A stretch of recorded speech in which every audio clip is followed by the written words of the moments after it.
acudir a nuestra sesión mensual, porque al acudir pues hacemos posible que esto siga siendo viable cada mes.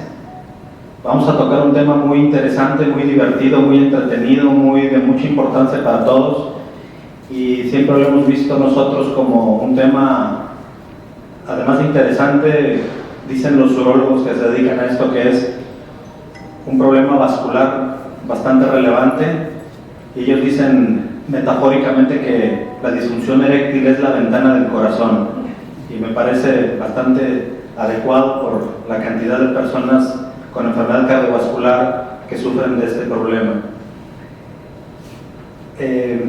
Yo venía manejando en Canadá, venía manejando y bien a gusto en mi carro, como de vacaciones, ¿verdad? Porque está así muy veraniego. Y me acordé, dice, va a ver el doctor Rafael, va a venir a vernos. Ese doctor ha logrado erecciones que rompen una mesa, vamos a la plática, le di la vuelta ahí en Vista Hermosa, ahí porque estaba en Canadá, pero esquina con Bolivia, y me regresé para estar a tiempo aquí con Rafael, que es un gran amigo, es un amigo de toda la vida en la residencia, es de los urólogos más destacados que yo conozco, y siempre fue el primer lugar en las generaciones y en los programas de consejo de urología, y fue de los primeros que incursionó en irse a Europa a estudiar. Era la sensación en el hospital universitario porque andaba en Barcelona haciendo pues, cuestiones que nadie conocía, ¿verdad? Y él es un urologo pues, que se dedica básicamente ahorita a la andrología, que todavía sigue siendo una ciencia medio oculta, que no la conocemos mucho. Y él es un gran orador. Yo me acuerdo haberlo visto muchas veces fuera de Monterrey, y un día me lo encontré en Cancún en un congreso muy bonito que hubo de todo este tema, y que lo veo ahí de Sherman ahí presentando todo, y dije, pues es mi amigazo, ¿por qué no lo invitamos a todos los eventos? Y afortunadamente siempre nos ha querido acompañar, y van a ver que es muy interesante el tema, tiene mucho que ver con la cuestión vascular, y pues le damos muchas gracias por aceptar la invitación. Y como siempre les digo, en las cuestiones geriátricas siempre nos la pasamos hablando de la fragilidad y la sarcopenia, ya son temas muy trillados para nosotros, entonces nosotros debemos de saber muchas de las perlas que saben nuestros interconsultantes y nuestros especialistas. Y particularmente Rafael es de los interconsultantes donde el paciente no falta a las consultas, está puntualmente y se toma todo al pie de la letra. Entonces vamos a darle un aplauso para empezar y que disfruten su charla. Gracias Toño, gracias siempre por tus años de amistad y por todo, ¿verdad? Yo creo que sentía que venía como de vacaciones porque era el único geriatra que andaba en un Mercedes convertible, entonces era la que sentía el viento que llegaba por ahí, hay leones que circulaban a altas velocidades, ¿no? Pero bueno, fíjense cómo han cambiado un poco las cosas. Es cierto lo que decía Toño, sí, la disfunción eréctil formó parte de una revolución en la urología. Dicen que la última revolución fue el surgimiento en el 98 del sildenafil, ¿no? Que vino a revolucionar pues prácticamente el tratamiento de la disfunción eréctil. Antes de eso prácticamente lo que había eran prótesis, algunos tratamientos trazodona que se utilizaba más como un placebo que como la heroína que ya coño ya llegó ahí. Oigan, y entonces fíjense cómo todo esto, ¿no? Y ahora la realidad es que en nuestros tiempos, y a lo mejor lo que ustedes ven es que nuestras personas llegan a una edad mayor en un estado mucho más funcional que antes. O sea, yo tengo ahorita una diapositiva que vamos a ir viendo ahí de cómo eran los abuelitos de la época de uno en el modelo Sara García, a cómo son los abuelitos de ahora, ¿no? Entonces vemos incluso otro terreno que se me hace interesante aquí, que platicaba ahora que vemos de Toño esto, y es también los abuelitos o que tienen una pareja joven y que ahora buscan ser papás, y de repente ya ves unas cosas, oiga señora, a ver, aguántame tantito los años, cómo repercute sobre calidad seminal, sobre muchas cosas, como que ha abierto un paradigma que antes estaba total, ha cambiado el paradigma. Antes no se hablaba de eso y ahora hay prácticamente muchas cosas que sí estamos tratando, ¿no?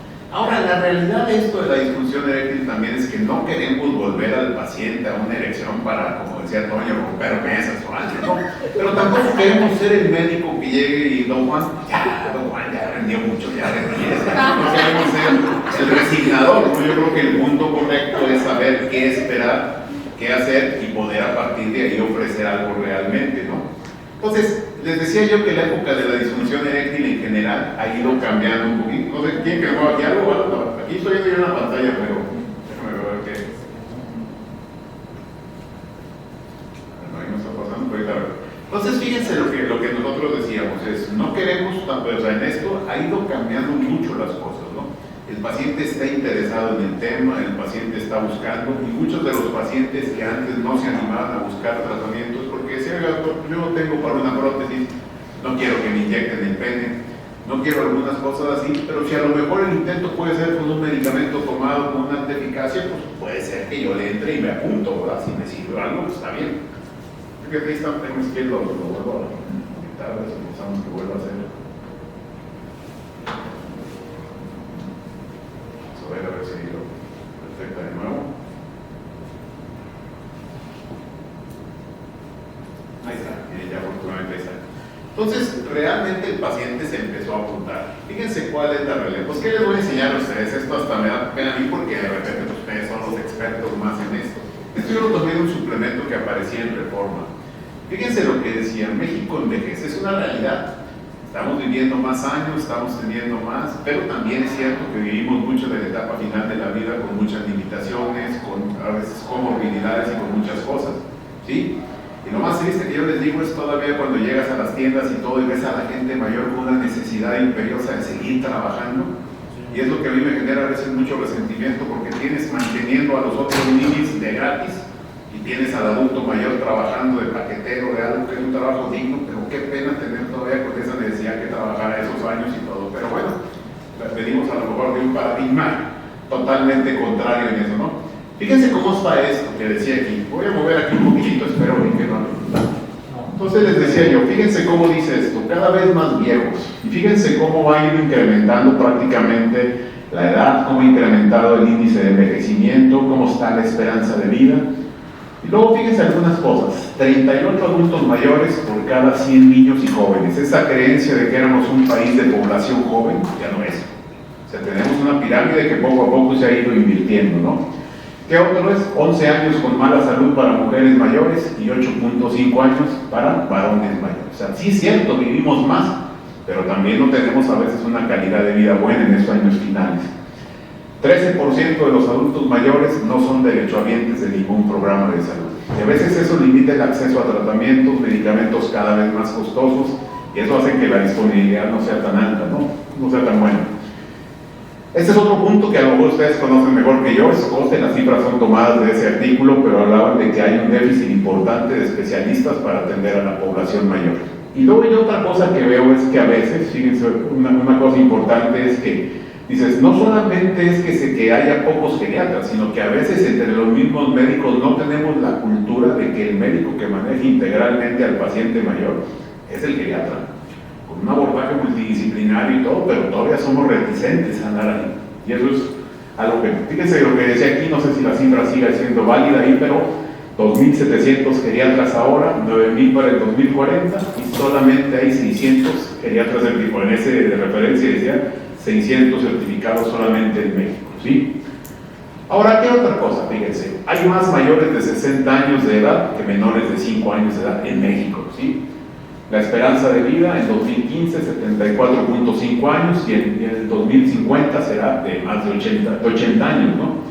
Uno de cada 3 adultos mayores tiene al menos 2 enfermedades crónicas. Muchas de las enfermedades crónicas son factores de riesgo para problemas de erección. Y algo aquí es interesante, quien hoy llegara a cumplir 60 años puede esperar vivir a lo mejor hasta unos 22 años más, pero los últimos 5 años de vida va a tener alguna discapacidad y esa es una realidad. Solo 40% de los varones y 30% de las mujeres mayores tienen una salud que sea buena, muy buena. O sea, son muy poquitos los que llegan en ese estado. Ahora, es cierto, también en esa edad nos pasa factura el estilo de vida que tuvimos de más jóvenes, no se va a hacer joven por siempre, ¿verdad? Y entonces ahí sí te pasa factura para bien lo precavido que fuiste en cuidar tu salud y todo. ¿Qué esto es? Yo les decía, fíjense, este es el prototipo de los abuelitos de la generación. Yo tengo 51 años y este es el prototipo de nuestros abuelitos, sentados ahí en la banquita y todo, ¿no? Pero fíjense, la realidad es que ahora ha cambiado. Vemos estos pacientes. Toño tenía uno que fue conmigo que sí estaba para levantar pesas y de todo, ¿no? Se inyectaba todo lo que podía encontrar ahí de anabólicos y de todo. Es el Mr. México actual. Sí, o este de acá que están viendo ustedes, que es el dueño de la empresa de lucha libre de la WWE, ¿no? Que es un luchador también, pero fíjense cómo, pues prácticamente, mucho músculo que a lo mejor ni a los 20 años no lo teníamos, ¿no? Pero bueno. Ahora, antes del siglo XX, no es que la sexualidad no se hablaba tanto en el adulto mayor, porque muchas veces ni siquiera se llegaba a vivir muchos años más allá de la edad reproductiva, ¿sí? Y la sexualidad entonces no se consideraba una cuestión relevante en este paciente ya de adulto mayor.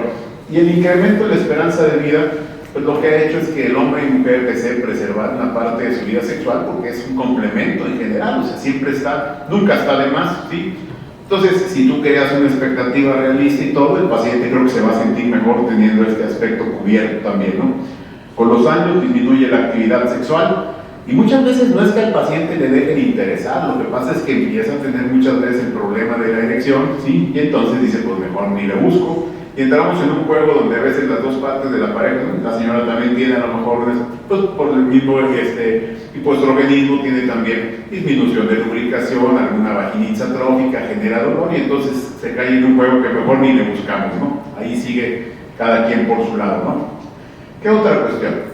En 2025, casi el 10% de la población mundial son mayores de 65 años, varones, y fíjense, la prevalencia de disfunción eréctil a nivel mundial será más de 320 millones. Y esas cifras las veíamos muy lejos y la realidad es que estamos ya a la vuelta de la esquina de esas cifras, ¿no? La prevalencia de disfunción eréctil en mayores de 75 años, fíjense cómo hay cifras tan altas hasta casi 77.5, casi 80%.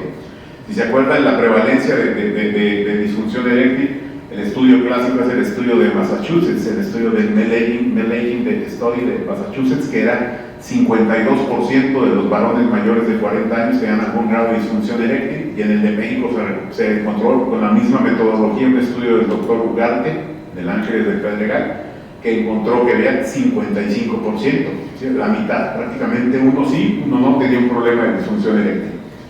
A mayor edad, obviamente hay más prevalencia y también hay mayor severidad de la disfunción eréctil, se juntan muchos factores que hacen que sean casos más severos, y la alta prevalencia de esta disfunción eréctil en el adulto mayor tiene que ver sobre todo por todas las comorbilidades que va uno acumulando con el paso de la vida, ¿no? ¿Qué pasa? Fíjense cómo hay un compromiso en la circulación peniana, y eso forma parte importante de la fisiopatología. Yo siempre le digo al paciente, mire, el tiempo pasa factura, nos damos cuenta por la piel que se arruga, por las canas, por el pelo que se nos cae, pero los órganos internamente van cambiando. Y finalmente, es uno de los ejemplos, como decía Toño, sí, probablemente uno de los marcadores más tempranos de enfermedad circulatoria es el problema de la erección. Hay una pareja de urólogo y cardiólogo, los doctores Montorsi, Francesco Montorsi, que es urólogo, Piero Montorsi, que era el cardiólogo, y ellos crearon la teoría del diámetro arterial, donde decían que realmente las arterias se van obstruyendo y las que primero manifiestan daño son las más pequeñas en calibre. Por eso, dentro de un problema circulatorio general, el primer dato que puede haber es los problemas que atapan las arterias pudendas, o sea, la erección fundamentalmente. Y después va pasando la cadena vascular a vasos de mayor calibre, ¿no? Y eso se conoce muy bien. Fíjense, hay estudios incluso no en gente mayor, pero hay un estudio muy bonito de pacientes todos de 40 años en adelante, todos sin factores de riesgo cardiovascular, porque no había factores, no eran hipertensos, no eran nada, pero tenían disfunción eréctil severa, o sea, pacientes que no tenían erección en ninguna condición. Y en ellos se encontró que siguiendo los 10 años, casi el 40% habían desarrollado un evento cardiovascular a los 10 años. A lo mejor la cifra un poquito alta o manipulada porque consideraban el desarrollo de hipertensión como un evento cardiovascular, pero aún así, si tú quitaras las cifras que aporta la hipertensión, sigue siendo un marcador importante de enfermedad cardiovascular, ¿no? Entonces hay un compromiso en la circulación, ¿sí? La media de las arterias del pene hay una alteración y empieza a haber menos vascularidad, menos irrigación. Hay cambios también en la morfología de las arterias, acuérdense que empiezan a expresarse los receptores alfa-adrenérgicos, que son vasoconstrictores, que entonces promueven una mala circulación. Hay también un daño a la célula endotelial, acuérdense que un endotelio sano es un endotelio procirculatorio, antitrombótico, un endotelio enfermo es anticirculatorio, protrombótico, y eso es lo que estamos viendo. el aporte endotelial de óxido nítrico al músculo liso es menor, y también la menor actividad de la sintetasa del óxido nítrico se produce menos, y todo eso lleva a una disminución del segundo mensajero, que es el GMP cíclico, aumenta el tono vascular y vasoconstricción. Entonces, en general, obviamente con los años empieza a haber una más mala irrigación, ¿sí? Pero no es la única cosa que se junta. Fíjense qué pasa también. Hay cambios propios a nivel del pene. Hay cambios en la matriz extracelular a nivel del pene, hay una disminución del músculo liso que está en el tejido cavernoso, y eso lleva a que empiece a depositarse colágeno en los cavernosos. Son cavernosos que empiezan a tener falla en el llenado, ¿sí? Y se daña el mecanismo de oclusión. ¿Qué otra cosa? También empieza a presentarse una disminución de los andrógenos. Acuérdense que los testículos con los años van disminuyendo de tamaño y empieza a haber estados de hipogonadismo. Y eso lleva a que disminuya el músculo liso cavernoso, aumente el tejido fibroso, y que si ya tenía un mecanismo de mala irrigación, pues ahora le agrego una falla del mecanismo veno-córporo oclusivo, o sea, una fuga venosa. Acuérdense que cuando hay el llenado de los cuerpos cavernosos, esas venas se van comprimiendo y entonces evitan que la sangre se fugue. El prototipo del paciente que tiene una fuga venosa como componente principal es el paciente que logra la erección pero la pierde pronto, que tiene detumescencia precoz. En general, cuando hay un problema más de mala irrigación, el paciente batalla para lograr la erección, y aquí al revés es detumescencia precoz, y eso lo están viendo ahí. Ahora, ¿qué otra cosa? Fíjense entonces que la suma de los factores de riesgo cardiovascular, si hay además hipogonadismo, los cambios propios del proceso de envejecimiento, pues todo eso te lleva a la disfunción eréctil. Fíjense cómo hay cambios vasculares, función del endotelio que ya platicábamos, cambios presores, empieza a haber más vasoconstricción, menos vasodilatación, y todo esto lleva a la disfunción eréctil, ¿vale? Ahora, este es desde el punto de vista también del hipogonadismo. Las comorbilidades, acuérdense que la prevalencia de hipogonadismo siempre se incrementa en pacientes que tengan comorbilidades. Si yo quiero buscar hipogonadismo en pacientes que no tengan comorbilidades, difícilmente voy a encontrar, pero si agarro un grupo de pacientes hipertensos, diabéticos, con mucho, voy a encontrar probablemente muy frecuentemente el hipogonadismo, ¿sí? El aumento en los estrógenos, hay aumento en las adipocinas, baja la función del hipotálamo, del hipófisis, ¿sí? Y también se lleva esto al hipogonadismo. Y ese hipogonadismo, sumado a la falla del mecanismo veno-córporo oclusivo, falla de irrigación, pues te lleva a la disfunción eréctil, ¿no? Y aquí es donde estamos, porque esto se puede intervenir mucho a través de ellos. Una vez estuvimos en Veracruz, la oportunidad de estar ahí con Giovanni Corona. Se fijan, este autor es muy importante, casi todo lo que se publica, él no es urólogo, es endocrinólogo, y casi todo lo que se publica en síndrome metabólico a nivel mundial de alto impacto es por él, por Giovanni Corona, ¿sí?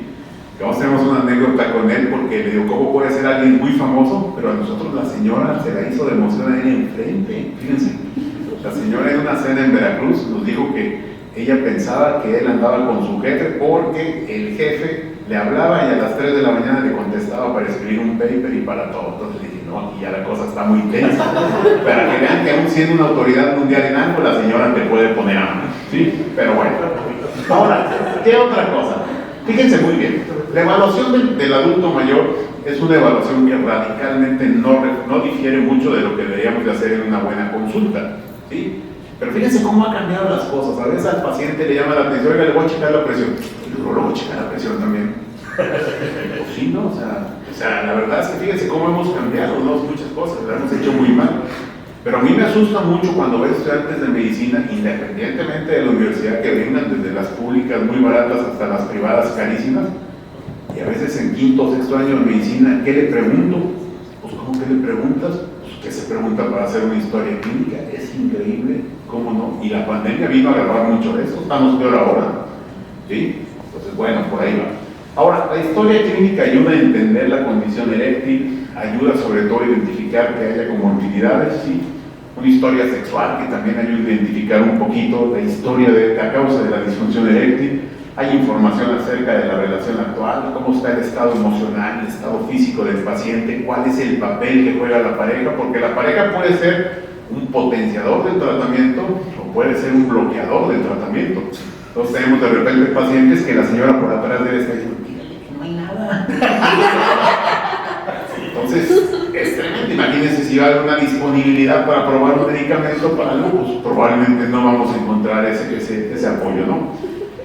Las razones por las que consulte el paciente solo me parece interesante. Viene usted solo, su señora está enferma, no viene, no le interesa, está en contra de que busque atención para más o menos saber qué tenemos, ¿no? La realidad es que cuando la pareja está encaminada a buscar un fin común, que es el tratamiento exitoso, pues va mejor las cosas, ¿no? Esto lo vemos también en otras cosas de la medicina que ve el andrólogo, en reproducción también, en muchas cosas es siempre mejor estar alineado en las dos partes de la pareja, ¿no? El examen físico es cierto que rara vez se identifica la causa de la disfunción eréctil, pero es útil para identificar si hay alguna comorbilidad. En el área genital, si hay curvaturas, fibrosis, hay algo de molestia, a nivel peniano hay alguna alteración estructural, pues también se puede ver. Tamaño testicular, pensando que hubiera un escenario de hipogonadismo, todo eso, ¿no? Ahora, ¿qué otra cosa? Estudios de laboratorio, fíjense, ayudan a identificar comorbilidades. O sea, los exámenes de laboratorio, siempre les decía yo, no hay una rutina, digo, la medicina rutinaria pues, está muy mal, o sea, finalmente tú pides exámenes en base a una sospecha clínica o a lo que quieras, pero no se trata de pedirle todo a todos, ¿no? Pero en general los más comunes, perfil bioquímico, perfil de lípidos, una determinación de algún perfil hormonal puede ser, y acuérdense que siempre es mejor pedirlos por criterio médico, ¿no? Otros estudios, generalmente algunos estudios de gabinete andrológico más, que había por ejemplo la prueba de inyección intracavernosa, el estudio de prueba de tumescencia nocturna, ¿no? El registro de Enriquez-Scan para ver si había erecciones nocturnas, la cavernosometría, la cavernosografía, pues la realidad es que eso ya no se utiliza prácticamente, el hacer un ecodoppler de entrada, tampoco. Yo creo que el ecodoppler de entrada en la actualidad tiene una doble función, pero sobre todo en pacientes que no respondieron al tratamiento oral.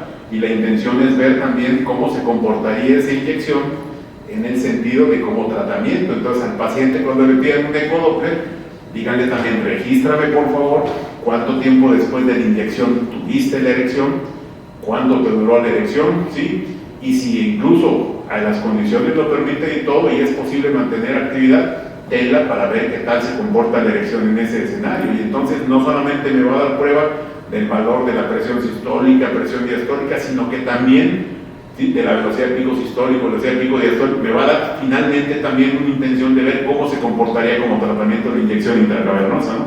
Sin embargo, también con la pandemia vivimos un desabasto de medicamentos intracavernosos, ¿no? No se conseguía Caberject por ningún solo lado. La prueba estándar es con 20 microgramos de Caberject. Empezó, no sé si ustedes vieron también que había invitados, que era una especie de un gel que se ponía en la fosa navicular, prácticamente en la uretra, también se dejó de conseguir. Hace muchos años tuvimos el MUS, que era un dispositivo para un supositorio intrauretral, que también de alprostadil, que se dejó de utilizar. Entonces realmente el mercado de las inyecciones intracavernosas casi lo tenía acaparado Boston Medical, ¿no? Que ellos hacen un bimix o un trimix, no solamente era el prostadil, sino que le agregaban fentolamina, ¿sí? Y luego si no le agregaban al prostadil y a la fentolamina le agregaban papaverina, y entonces era un trimix también. Pero bueno, ahora, ¿qué otra cuestión? El tratamiento de la disfunción eréctil en general en adulto mayor no difiere mucho del paciente que no esté en ese rango de edad. Implica medidas no farmacológicas, medidas farmacológicas, las bombas de vacío que pudieran utilizarse en algunos casos, los fármacos vasoactivos intracavernosos o intrauretrales, que ya casi no se consiguen, o el tratamiento quirúrgico que platicábamos ahí un poquito, ¿no? Ahora, ¿qué pasa del tratamiento no farmacológico? El tratamiento que no, es un tratamiento que frecuentemente olvidamos, casi siempre somos muy buenos prescriptores, pero se nos olvida hacer las otras modificaciones. ¿Cuáles son? Fíjense, hay que tener un consejo médico apropiado, crear expectativas realistas con el paciente, o sea, no es prometer lo que no se va a poder lograr, porque acuérdense que cuando se crean expectativas no realistas, pues no se van a cumplir y van a generar problemas, inclusive van a armar la relación médico-paciente, ¿no? Los cambios del estilo de vida son muy importantes, vamos a ver ahorita más adelante.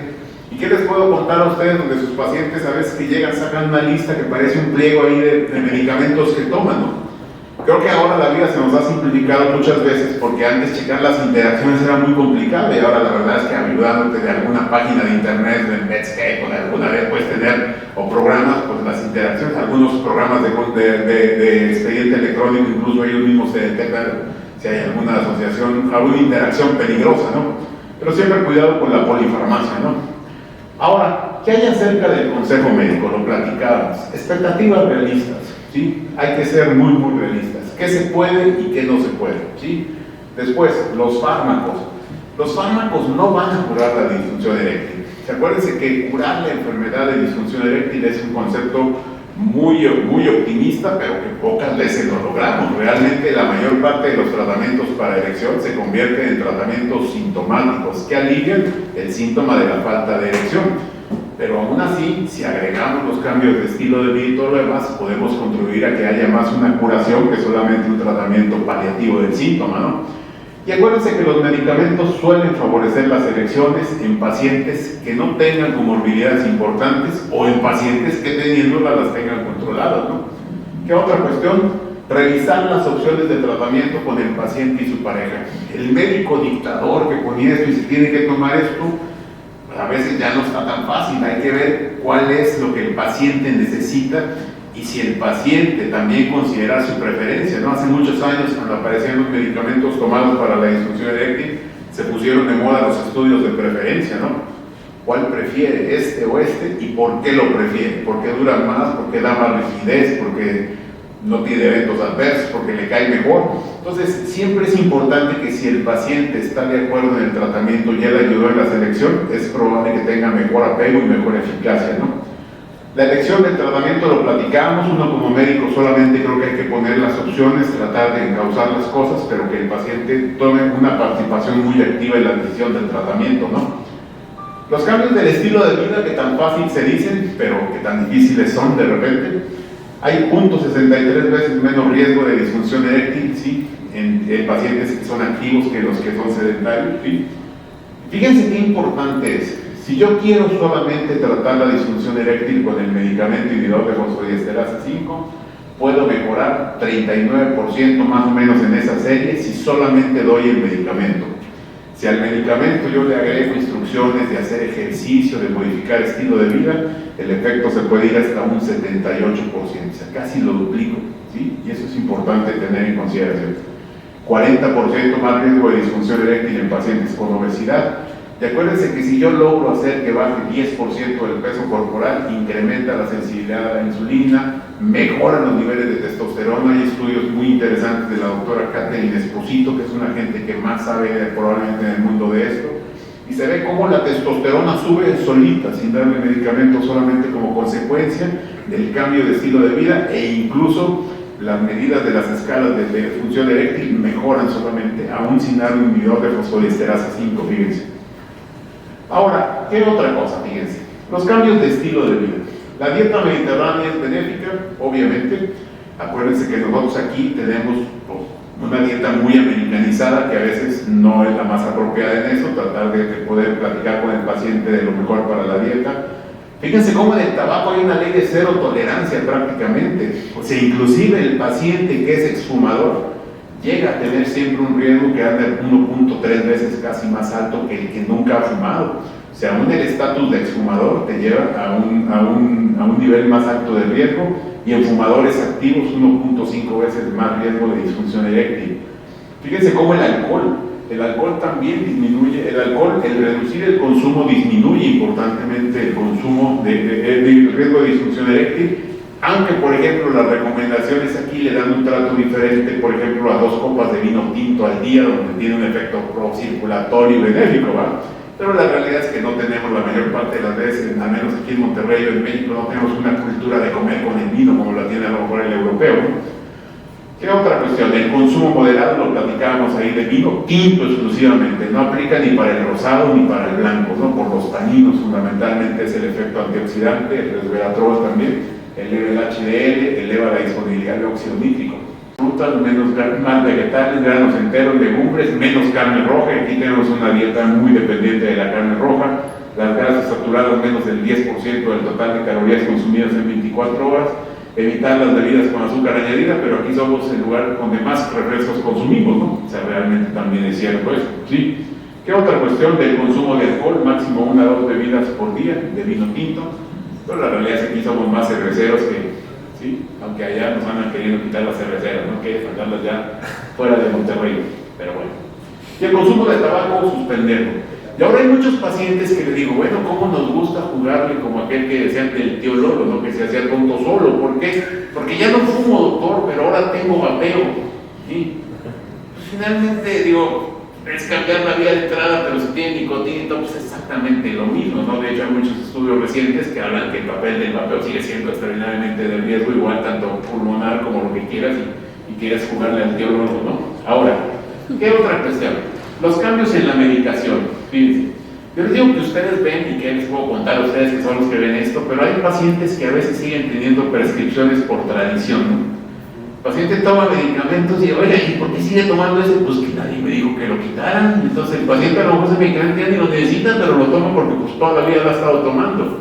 Entonces hay que hacer un análisis de cuáles son los medicamentos que estás tomando, identificar si alguno causa o contribuye a la disfunción eréctil, tiazidas, los beta bloqueadores, los bloqueadores alfa no selectivos, prazosina, todo eso, pues finalmente tienen un potencial de generar problema también de violarla o producir la disfunción eréctil.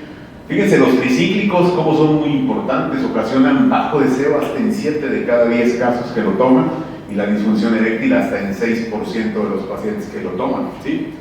Algunos medicamentos comunes que vemos para próstata, por ejemplo, dutasterida, finasterida, pues hasta un 10% de disfunción eréctil, o de bajo deseo también los tenemos, ¿no?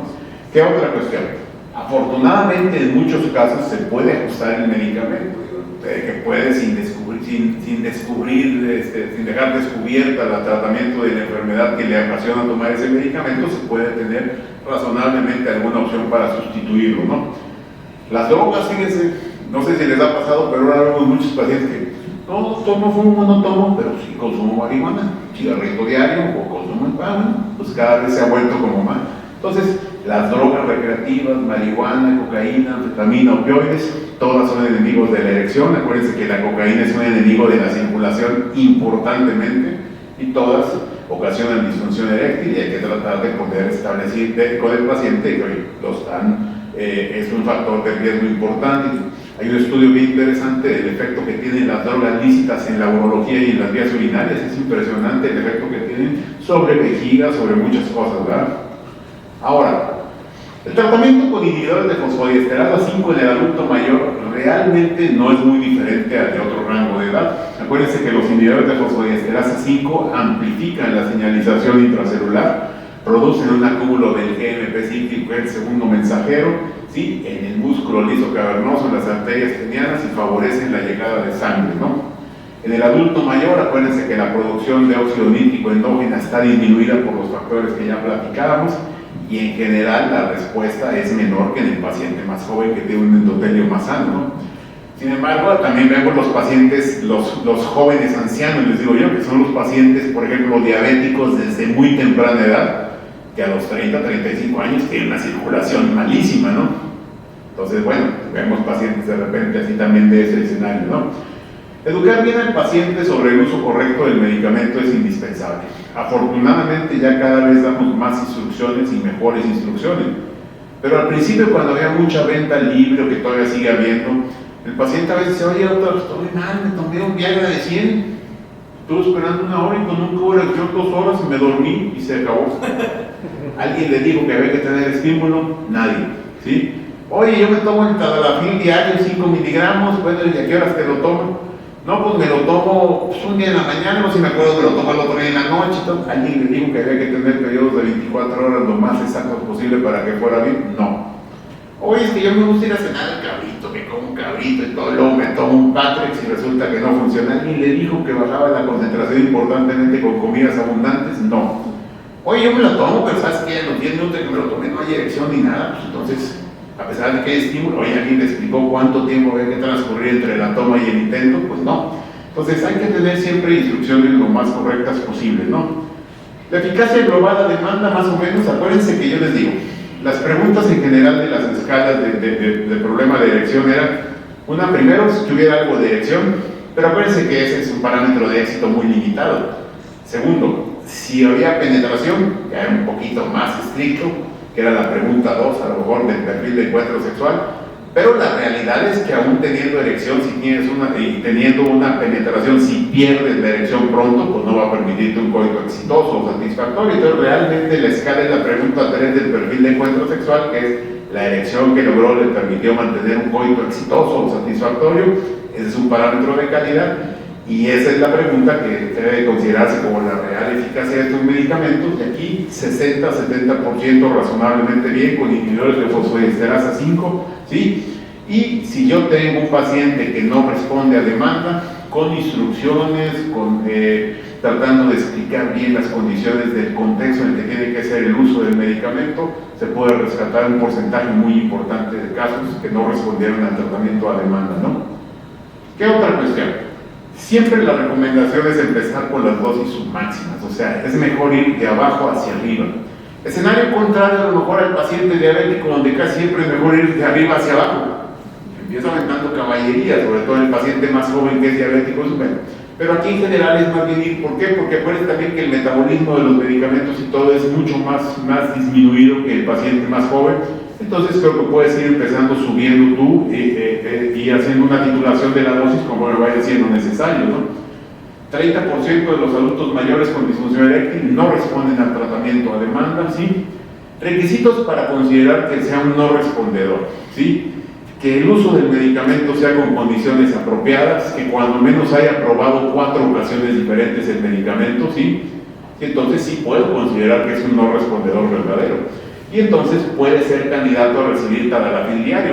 Y el recibir tadalafil diario es porque en el mundo el único inhibidor de fosfodiesterasa autorizado para uso diario es tadalafil, por las propiedades químicas, ¿no? O sea, no tiene ni vardenafil, ni sildenafil, ni mirodenafil, ni amanafil, ni cuál otro les gusta, cualquiera es otro de los hay muchos, el udenafil que está en Corea, pues realmente no hay una aprobación para uso diario, ¿no?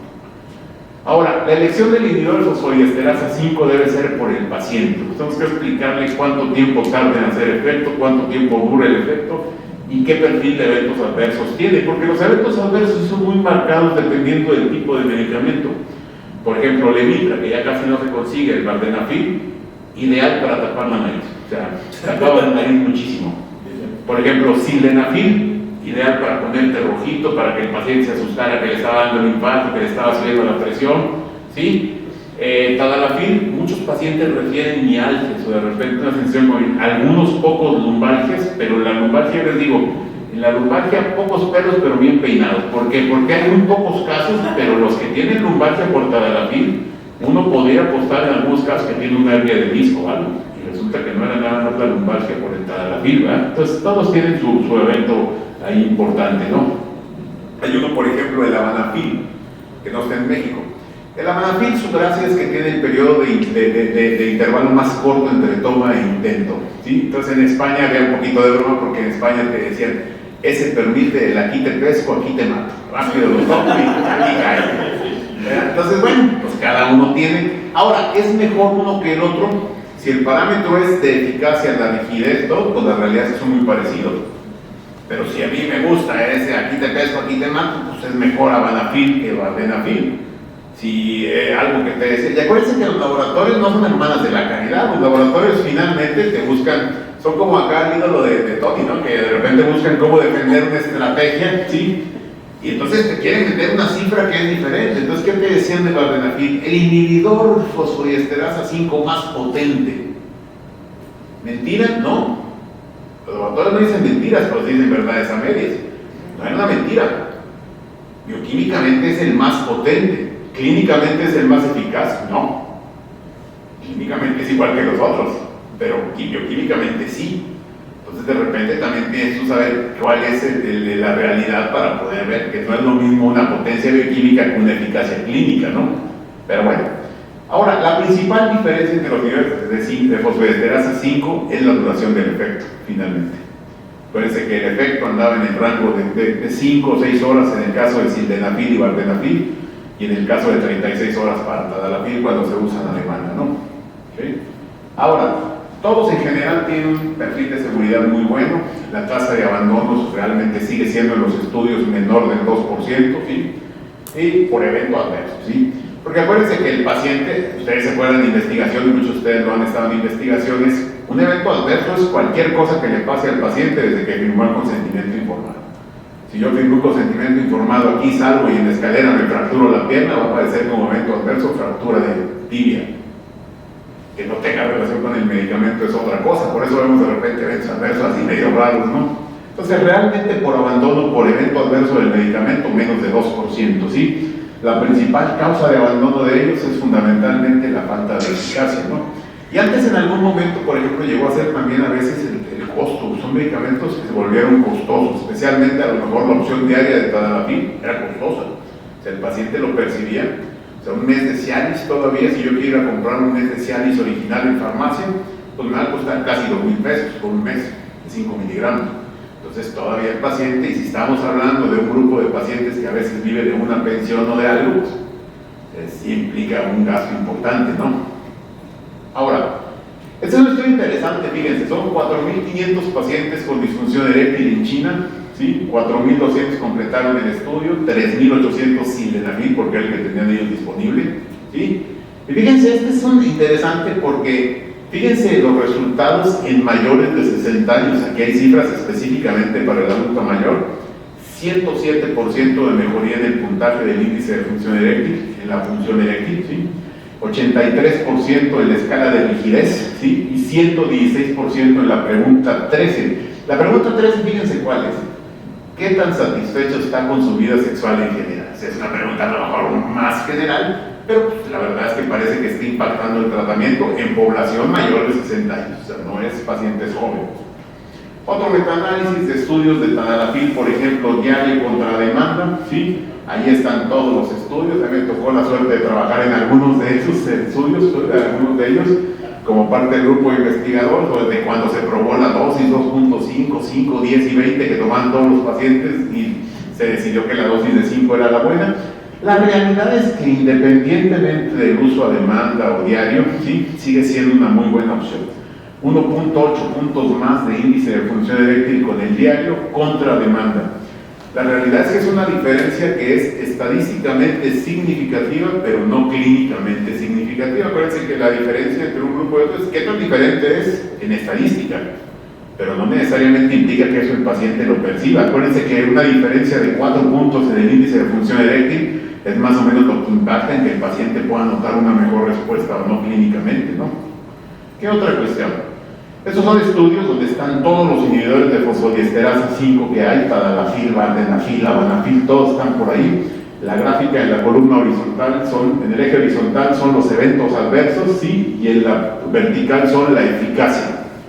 En general todos tienen un buen perfil de eficacia contra la seguridad que está en la horizontal, ¿verdad? Entonces, el perfil es bastante bueno con tadalafil, con vardenafil, con sildenafil, con el que ustedes quieran, ¿sí? ¿Cuáles serían entonces en general las conclusiones de todo esto? Fíjense, ustedes como médicos o nosotros como médicos podemos agarrar un papel de ser erectólogo, mejorar las erecciones, recuperarlas, ¿sí? Donde por la intervención farmacológica te montas en un caballo que te puede llevar a bueno, ¿sí? La mayor parte de los pacientes van a responder y vas a quedar muy bien, ¿sí? Pero la invitación es a que además de eso le sumemos la intervención no farmacológica, porque así estoy tratando en forma integral y puedo hacer una mejor medicina, ¿no? Entonces hay que tratar de ser tratadores o así integrales de la disfunción eréctil y no solamente prescriptores de medicamentos para la erección. Y una cosa importante es que la edad avanzada no es una limitante para buscar el tratamiento integral, al contrario, hay que tratar de tenerlo y de tener a nuestro paciente en mejor estado general. Por lo tanto, si la disfunción eréctil es un trastorno o es un mecanismo normal del envejecimiento, pues la realidad es que la disfunción eréctil en el adulto mayor siempre es un trastorno, siempre es una enfermedad que afecta en grado variable la calidad de vida del paciente. Habrá pacientes que no le interese, ¿sí? Y que le vale gorro si tiene erección o no tiene erección, pero habrá pacientes en los cuales sí impacta y habrá parejas en las cuales sí impacta, ¿no? Entonces, como el paciente cuando hacían los estudios de eyaculación precoz, le pedían que pusiera el tiempo que él consideraba que transcurría de penetración a eyaculación, ¿sí? Y si con eso tenía eyaculación precoz, ¿sí o no? El mismo cuestionario para la pareja por separado. Y resulta que había pacientes que decían, yo eyaculo en menos de 1 minuto. ¿Tiene usted eyaculación precoz? No. Y había pacientes que dicen, yo eyaculo en 15 minutos, ¿tiene usted eyaculación precoz? Sí. O sea, fíjense cómo un tiempo puede impactar en calidad de vida o no. Y es donde en eyaculación se digo, bueno, usted entonces, el que tiene 15 minutos y esto, tiene eyaculación precoz, puesto que el tiempo no le está siendo favorable para la práctica de él y de su pareja. El otro paciente que eyacula en menos de un minuto, pero que no impacte en su calidad de vida, no tiene la enfermedad de eyaculación precoz, que requiere un impacto en calidad de vida. Él tiene la condición de ser eyaculado rápido, pero no tiene la enfermedad de la eyaculación precoz. La enfermedad implica un concepto de pérdida de calidad de vida, ¿no? Entonces aquí fíjense, acuérdense que la calidad de vida puede ser impactado en mayor o menor grado, ¿no? Y en ningún caso forma parte del proceso normal del envejecimiento, o sea, no hay una edad normal en la que deje de tener la erección. Y esto es algo que tenemos que nosotros estar conscientes, porque a veces hay médicos que, que ya retírese ya. Entonces el paciente a veces, pues obviamente que no le gusta eso, ¿no? Entonces era lo que a mí me gustaba compartir con ustedes, y cualquier comentario, pregunta, con todo gusto, y un gusto estar aquí con ustedes.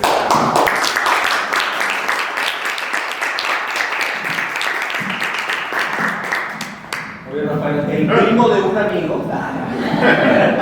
Eso pasa en Pachuca, muy a menudo. Pero bueno. Hay intervenciones con stent, por ejemplo, en las arterias pudendas, en estos sitios. Fíjate que el tratamiento vascular, por ejemplo, de los problemas de erección tuvo una época pues muy apagada, y ahora recientemente han empezado a aparecer con la medicina o con la terapia endovascular el poner algunos stents o poner... Sí, pero la mayor parte dentro de estudios de investigación, o sea, no hay todavía algo así aprobado ni nada, ¿no? Ahora, ahí sí tengan cuidado, porque yo les digo, el paciente a veces, lo entiendes, es víctima a veces del interés o de la voracidad del que quiere ofrecerte un remedio milagroso, todo. Si ustedes ven en la tele, prendan ahí el radio en la tarde y el Viagra negro, la píldora, quién sabe qué, el otro. Entonces, está lleno de información. Tan es así que les platicaba yo hace un rato antes de que empezáramos que la Sociedad de Medicina Sexual de Norteamérica emitió una carta y dice, espérenme, y con todos los tratamientos, las terapias de repente con células madre, las terapias con plasma rico en plaquetas, todas siguen siendo terapias de experimentación y siempre solamente con protocolos controlados por estudios, en centros que tengan comités de ética. O sea, no se dejen engañar. Hay pacientes, es esta crema de células, una crema ni que fuera el teatrical con células madre, mentira, las células madre por cuento, ¿no? O sea, no es cierto, ¿no? La terapia, platicábamos, una terapia que en Estados Unidos se llama LIST, Low Intensity Shockwave Therapy, ¿no? La terapia de ondas de choque de baja intensidad, nos platicábamos. La máquina genera ondas de choque, se pone un dispositivo pegado al pene, recibe cierto número de disparos. Las ondas de alta intensidad las usábamos cuando estudiamos cálculos con la litotripsia extracorpórea. ¿Se acuerdan de esos escenarios de las bañeras donde metías al paciente, no? Que por cierto fue de los pioneros. El San José probablemente tuvo una de las primeras máquinas de litotripsia en su momento, ¿no? Entonces aquí llegabas a la bañera, llevaban en un mueble allá afuera, había un como remolque y ahí estaba la bañera, la HM1 de Dornier. Acuérdense que viene de Dornier porque Dornier era una empresa aeroespacial y las ondas de choque antes de la medicina se utilizaban en las alas de los aviones para tumbar el hielo y que hacer que no se cayera, porque un hielo en las alas tumba un avión, ¿verdad? Entonces por ahí viene más o menos eso. Entonces aquí el concepto es que las ondas de baja intensidad generan neovascularidad y eso es. Ahora, suena muy bonito, al paciente le convence mucho, ¿sí? ¿Cuál es la realidad de la terapia de ondas de choque? La mayor parte de las series bien controladas de ondas de choque te dicen que el paciente que no responde al tratamiento tomado se puede convertir en un respondedor. Pero no es que el paciente tenga la idea de que hoy voy a la terapia de ondas de choque y mañana dejo el tratamiento y mañana estoy teniendo actividad normal, no. Pero te puede ayudar. O sea, entonces en el paciente, fíjense, que tiene una pobre respuesta al tratamiento tomado, ¿sí? Pues la realidad es que es una opción que sí se ha demostrado que es cero dañina. Entonces, si no tiene posibilidad de daño, me puede ofrecer un posible beneficio, pues tómala, ¿no? Y se hace la terapia de ondas de choque, que se llama esta LIST. Esa también todavía se sigue considerando como un poquito de investigación, pero ya más desarrollada y todo. Entonces, esa puede ser una opción que todavía el paciente, donde las opciones están acabando, pues le puede ser útil. Las bombas de vacío que vieron ahí, que es un cilindro que genera una succión, que hay eléctricas, hay manuales, pues la realidad es que al paciente no le gusta. Es raro el paciente que la tome como una... Algunos, el paciente que lo llegaba a aceptar lo veía casi como un juguete sexual. Bueno, está. Entonces, la otra cuestión que quedó es que los pacientes que van a una cirugía que compromete el mecanismo de erección, por ejemplo, los que van a radical de próstata, ¿no? Ellos tienen un periodo de neuropraxia, los siguientes 6 o 9 meses no va a haber erección porque es un periodo normal, donde hay una neuropraxia que el nervio se va a estar recuperando. Pero en ese el paciente le dice, tú pon el cilindro, te estás bañando, no pongas la liga para que no generes isquemia y genera succión para que el pene llegue sangre, una especie, como decían, de gimnasio de rehabilitación. Bueno, tiene un punto importante, ¿no? ¿Sí? Si el paciente tiene incontinencia, pues también va a sacar orina, ¿no? Porque también se genera el cilindro. Pero la verdad es que tiene un efecto como eso, ¿no? Los pacientes que lo utilizan como un mecanismo así de uso para el tratamiento de la erección, casi no hay tantos, ¿no? Todo en general lo que hay por ahí. ¿Y los pacientes con bloqueo hormonal por cáncer, qué haces con ellos? ¿Cómo los puedes ayudar? Fíjate que en ellos casi siempre, mientras estén en bloqueo, difícilmente va a haber una respuesta buena. O sea, acuérdense que la actividad de la fosfodiesterasa 5, la actividad de la sintetasa de óxido nítrico, la respuesta a los niveles de fosfodiesterasa 5 es dependiente de testosterona. Y todos esos pacientes tienen testosterona en niveles de castración. Entonces, ese sí es un precio que vas a tener que pagar mientras. Yo lo que les digo es que a veces tenemos muy arraigado que una vida sexual implica una actividad coital nada más, y al paciente lo que busca es el apoyo, a veces con la terapia sexual completa de la sexóloga y todo, es entender que puede haber otra forma de actividad sexual que no necesariamente sea coital, en lo que vuelve otra vez el estado. Cuando tú les quitas el bloqueo, recupera la testosterona y puede ir mejor. De hecho, ese miedo, fíjense, el miedo ancestral que había la testosterona porque generaba cáncer de próstata, porque generaba crecimiento prostático, pues la realidad es que ese trabajo parte desde allá, más o menos desde el 41, más o menos, cuando Charles Huggins, no sé si saben quién era Charles Huggins. Huggins en el 41 en Chicago escribe un trabajo donde demostraba que el cáncer de próstata era dependiente de andrógenos, ¿sí? Entonces él crea un trabajo donde empiezan a quitarle las suprarrenales. En aquel entonces se creía que la suprarrenal era la que producía la mayor parte de la testosterona y el cáncer de próstata mejoraba. Este trabajo lo publican, ¿sí? Y se gana el premio Nobel de Medicina por allá del 67 o 68. Y la realidad es que un trabajo con bien poquitos casos, como 11 casos, nada más, una cosa así. Y de ahí se le creció con un miedo importante a la testosterona, ¿no?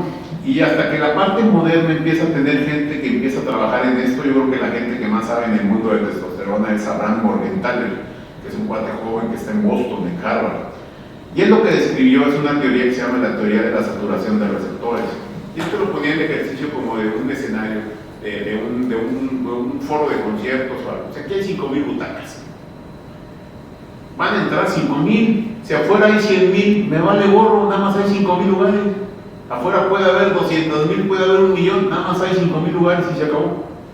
¿Qué pasa? La analogía es que si tú tienes un número de receptores de testosterona, esos receptores se van a saturar, y aunque haya muchísima más testosterona circulando, no va a poder hacer efecto porque no va a encontrar dónde sentarse en ese auditorio, ¿sí? Entonces eso hace que el paciente que recibe testosterona pueda incrementar un poquito el antígeno, incrementa un poquito el volumen prostático, pero no va a seguir creciendo ni va a tener gran problema. De hecho, está muy demostrado que si yo tuve cáncer de próstata, me radiaron o me operaron de la próstata, ¿sí? Y mi enfermedad oncológicamente está controlada, si tengo hipogonadismo, tengo más riesgo de recurrencia, más riesgo de todo. Si yo estoy eugonádico, estoy mejor. Entonces ahora se suplementa a pacientes incluso que tuvieron cáncer de próstata o que lo tienen, que fueron radiados y que está controlado. Situación que antes era una barbaridad, casi era como decir una aberración, en aquel entonces casi decir una blasfemia, casi nada. Pero fíjense cómo han cambiado las cosas. Pero, por ejemplo, o sea, si no tuviera cáncer y, por ejemplo, yo tengo amigos o que van a gimnasio y que se ponen testosterona exógena, ahí sí impactaría, por ejemplo, no sé, el bloqueo del eje. O sea, sí mejoraría en el músculo y en la grasa, pero, o sea, habría un impacto. Sí, totalmente, y eso lo ve, fíjense. Ay, ¿podría repetir la pregunta en el micrófono, por favor? Sí. Es en el sentido del paciente joven que recibe testosterona. Fíjense, yo les digo que el mundo de la testosterona es un mundo que a todo varón que tú le pongas testosterona se va a sentir mejor. O sea, independientemente de la edad que tenga, ¿sí? Ahora, ¿qué precio va a pagar por eso sentirse mejor? Es alto. Nosotros lo vemos mucho, fíjense. Es el ejercicio típico del que llega del gimnasio, tiene músculos en las cejas y cuando busca los testículos tiene que sacar el microscopio. Porque una aceituna está grande para el tamaño del testículo que tiene el paciente. ¿Qué problema hay? El tratamiento con testosterona sigue siendo un tratamiento de reemplazo. ¿Qué reemplaza? Pues lo que el testículo no produce. si yo tengo un déficit bioquímico demostrado por laboratorio, si tengo síntomas de ese déficit, pues me voy a beneficiar del tratamiento, ¿sí? Pero si yo no, lo que voy a llevar es la testosterona a niveles suprafisiológicos, eso va a hacer que el hipotálamo y el hipo estén bloqueadas, ¿sí? Va a estar prácticamente las gonadotropinas indetectables, y si ese bloqueo se detiene, va a hacer que el testículo se vaya haciendo atrófico. Y muchas veces nosotros nos encontramos cuando buscan ser papás, y pues sabes que ya no hay nada. Ahora, fíjense una cosa bien importante, eso lo vemos sobre todo en pacientes de gimnasio, casi siempre, porque el asesor de la testosterona es el maestro del gimnasio, ¿sí? Y luego aparte le agregan otro factor, casi siempre van a las preparaciones alquiladas de testosterona, ¿sí? O sea, a cuales, por ejemplo, van al Sostenón, que es altísimamente utilizado en ámbitos de gimnasio, que es propionato, enantato, cipionato de testosterona, y ese todavía le agrega una carga importante al hígado, es hepatotóxico si lo usan mucho tiempo, ¿sí? Porque ni siquiera van al debido, por ejemplo, que es un decanoato de testosterona que tiene menos problema, ¿no? ¿Sí? No se van al Botillel, que pudiera ser una buena opción, ¿sí? Y aquí ya los veo porque se van acá de la casa, ¿no? Pero entonces, fíjense cómo, por ejemplo, se van a la peor forma de testosterona que tienes, ¿sí? Entonces, aquí es bien importante, cuando ustedes van a suplementar testosterona a alguien con déficit, comprobado, ¿sí? Con, además, que tenga el déficit, que tenga síntomas. Y el otro punto importante es, ¿está interesado en paternidad, sí o no? La testosterona exógena en cualquier varón tiene efecto anticonceptivo, y esa es una realidad. O sea, si yo ahorita llego y a Tony le inyecto pisostenón y todo, al rato lo voy a tener azospérmico. ¿Sí? Por favor, sí. Entonces va a estar en ceros, ¿sí? Ahora, a lo mejor ya está, pero bueno, no sabemos la experiencia del tratamiento.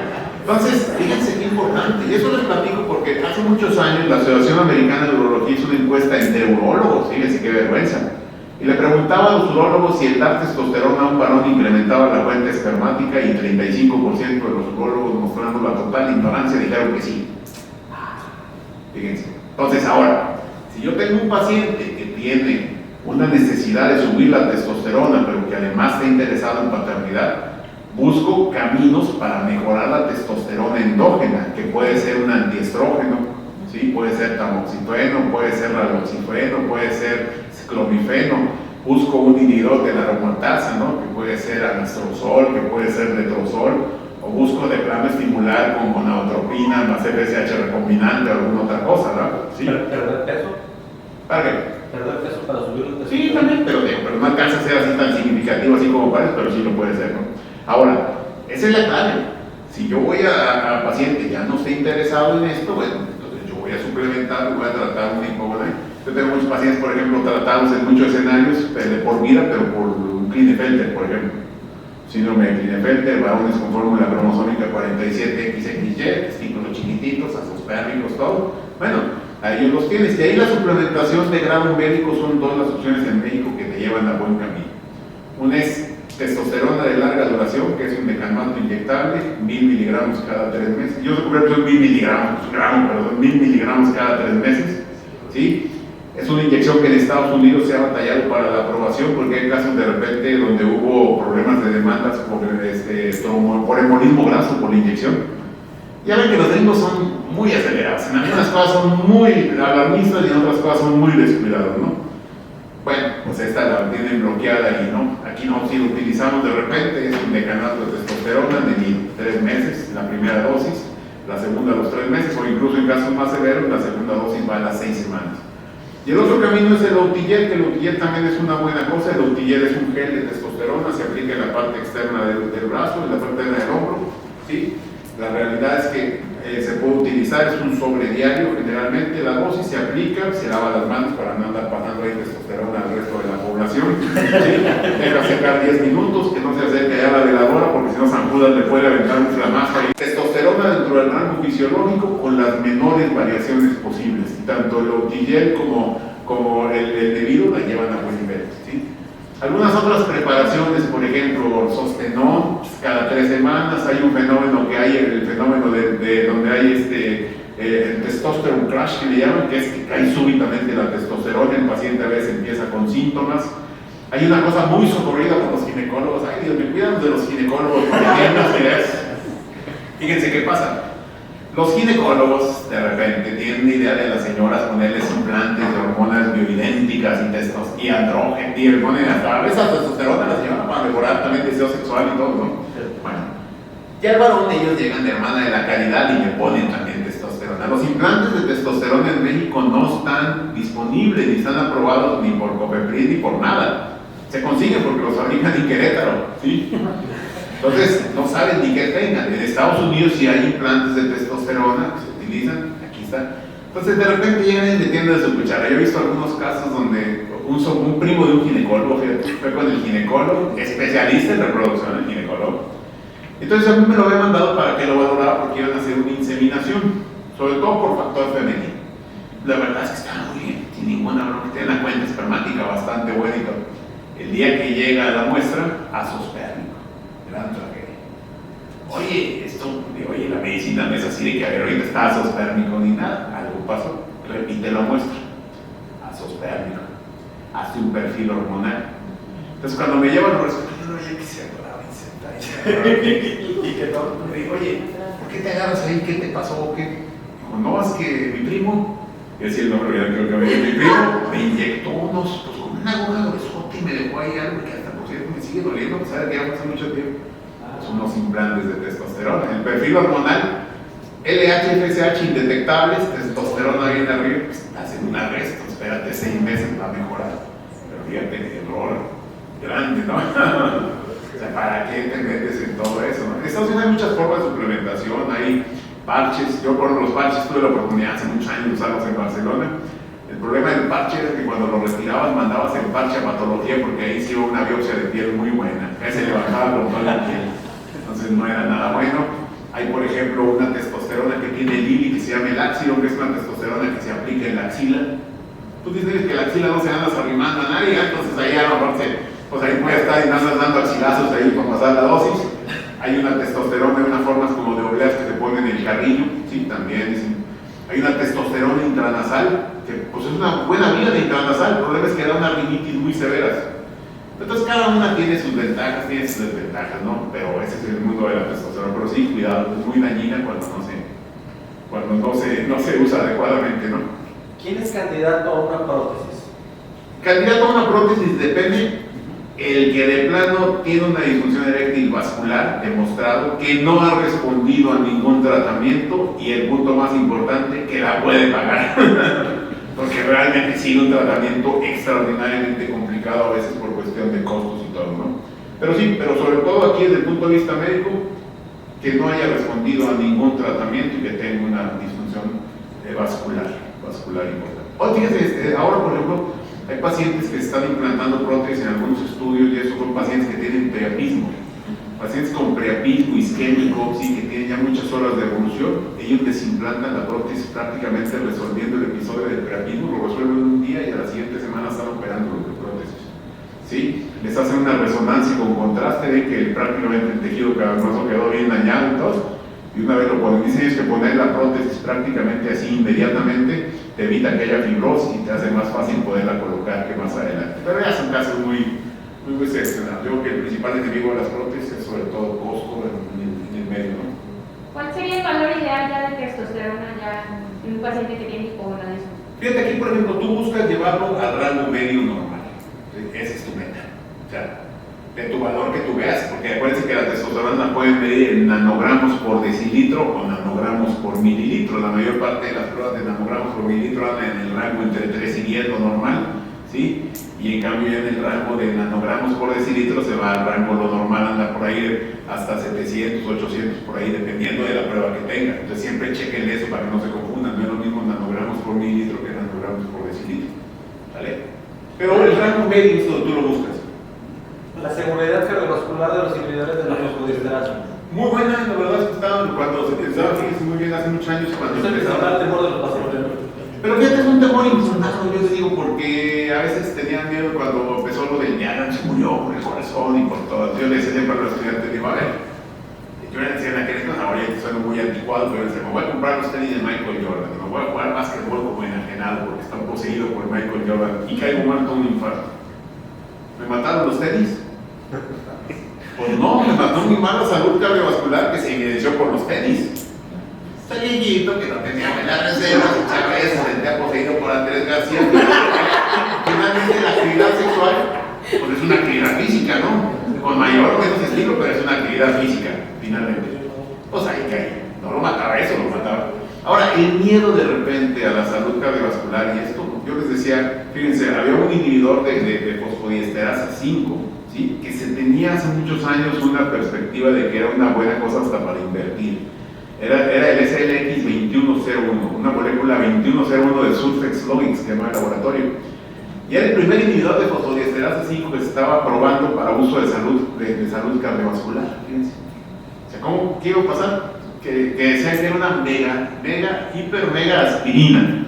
Si la aspirina la comprabas porque era un antiagregante, pues este tiene efecto antiagregante, tiene efecto estabilizador del endotelio, tiene efecto aumentar la sintetasa de óxido nítrico. O sea, tenía una. Entonces, fíjense cómo se pasó de tener un miedo a hacer algo que pudiera. Yo alguna vez le preguntaba a un cardiólogo, dice, es que si tú pudieras escoger el momento o en el horario o en qué condiciones te gustaría tener un infarto, dice, tómatelo después de haber tomado un Viagra, un Levitra o un Cialis. Dice, porque ya estás empezando el tratamiento. Hay estudios muy interesantes con ratas, por ejemplo, cuando a la rata les aplicaban unas concentraciones de Levitra, de vardenafil intravenoso a la ratita, ¿sí? Y resulta que salvaba miocardio, fíjense, o sea, en el evento isquémico había un tejido que, ya ven que hay parte que se muere, pero hay otra parte que queda con sufrimiento y se puede salvar o se puede morir. Bueno, aumentaba el tejido que se salvaba como consecuencia del inhibidor de fosfodiesterasa 5. Ahora, aquí el punto importante es la asociación grave para salud cardiovasculares, el uso concomitante de nitratos, ¿sí? Con el inhibidor de fosfodiesterasa 5. Eso sí es una contraindicación extraordinariamente importante, ¿no? Ahí hay una caída de presión brutal. Y ahí sí puede haber mortalidad cardiovascular por la hipotensión tan severa que hay, ¿no? O sea, el uso concomitante de nitratos, ¿sí? Cualquier empache, lo que quieran, es contraindicado totalmente, ¿no? Incluso si toman, por ejemplo, uno de vida media corta, pues al día siguiente todavía está el paciente con algo de efecto, y si toman uno de vida media larga, no puedes, si ahorita te hablan de que vino un paciente de urgencias con un evento cardiovascular, ¿no? Y tomó un Cialis hace 24 horas, pues todavía está en rango de efecto del medicamento, ten cuidado. Ahora, no es tampoco una tragedia, o sea, no el único vasodilatador que hay en el mundo son la nitroglicerina, ¿no? Hay otras cosas que los cardiólogos pueden utilizar y que no hay ningún problema. Pero siempre es importante considerar que esa asociación sí es de riesgo de muerte, ¿no? Ya no tanto con nosotros, de repente hay una asociación con tamsulosina, de repente, le debo de separar la tamsulosina, ¿no? La realidad es que no, ya la verdad es que la tamsulosina es un efecto tan selectivo de vías urinarias que no tiene gran problema, ¿no? Yo fíjense, a sus pacientes sí les dan mucho tostatito. ¿Sí les darán? Sí. Ahí dan en la noche, a lo mejor, para que esté dormidito. Que eso nosotros lo aprendimos mucho de cuando daban los medicamentos más antiguos que había, ¿no? En aquel entonces, cuando estabas con doxazocina, con terazocina, que eran más bravos, eran menos selectivos, ¿no? Yo el paciente que me acuerdo así que más le bajaba la presión era un señor cubano como de casi 100 años, y el que le bajaba era el que le bajaba, fíjense, era Chatral. El Chatral le bajaba la presión hasta por abajo totalmente. El 5, ¿qué? Pues casi andaba ahí. ¿Tú dirías que el mejor esquema para un paciente es darle Cialis diario y en el evento dándole 20 miligramos? Eso sería lo más efectivo. Fíjate, a lo mejor 20 se va largo, a lo mejor. Aquí a lo mejor yo lo primero que es 5 diarios más 5 a demanda, ¿no? O sea, y ya de ahí te vas tú subiendo, ¿sí? Pero casi siempre, si recibes más de 20 diarios de tadalafil, por ejemplo, ya estás arriba de lo que sería lo ideal. Se trata de que la suma de la dosis diaria más la dosis extra no sume más de 20, ¿no? Eso es bueno.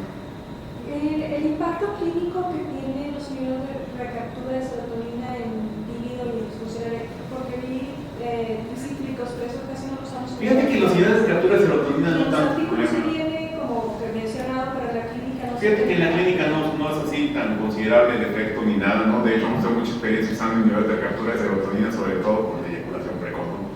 Son el prototipo del medicamento para tratar esto, la sertralina, la paroxetina, ¿no? La naproxetina, todas estas. La realidad es que no es algo así como para considerar algo en particular, no, para nada. Pues bueno, sí. Pues muchas gracias. No, pues muchas gracias por la invitación.